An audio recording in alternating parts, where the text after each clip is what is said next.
One night, while Yuki is walking alone, a huge truck suddenly loses control and rushes straight at him. In the exact moment he's about to be crushed, he screams the name of Chimi, the nerdiest girl in the whole school, who is completely obsessed with him, and something insane happens. His body instantly shrinks and he becomes a tiny little man, barely 6 inches tall. A giant man suddenly appears out of nowhere and almost steps on him. After this, Yuki waves at a bus and shouts with all his strength, but nobody can see him because he's so tiny. Then a huge cat appears with a cold, predatory gaze and locks its eyes on him.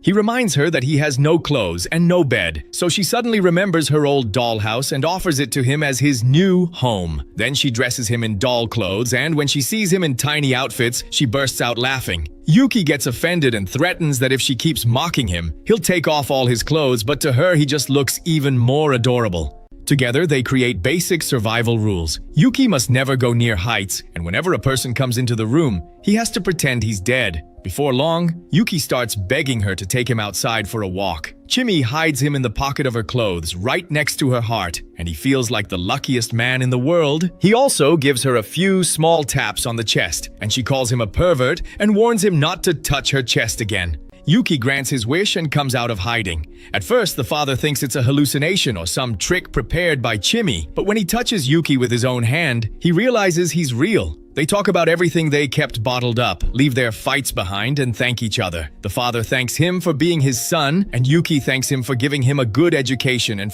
with his secret out in the open, there's only one thing left: to fully consummate their love. They plan a romantic night in a hotel suite they had dreamed of visiting as children. In bed, they look at each other with a desire like the one some people feel when they see chocolate. They undress, and for a brief, miraculous moment, Yuki returns to his normal size and they make love.